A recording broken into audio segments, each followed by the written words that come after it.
छोटे से गांव में अहमद नाम का एक लड़का रहता था।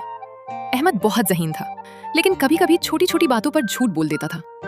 उसके वालिद अक्सर उसे समझाते, बेटा सच्चाई इंसान का सबसे बड़ा जेवर है। मगर अहमद इस बात को ज्यादा संजीदगी से नहीं लेता था। एक दिन गांव के स्कूल में एक अहम ऐलान हुआ।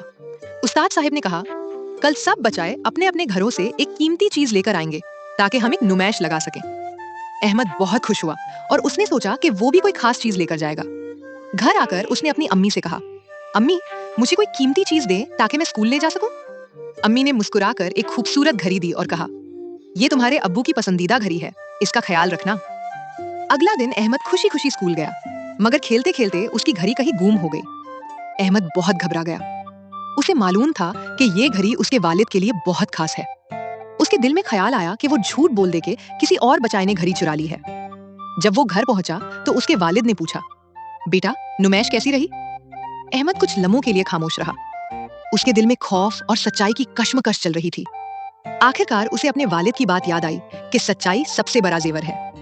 अहमद ने हिम्मत करके कहा, अब्बू मुझसे गलती हो गई, मैं खेलते हुए घड़ी खो बैठा हूँ, मैंने इसका ख्याल नहीं रखा, मुझे माफ कर दे।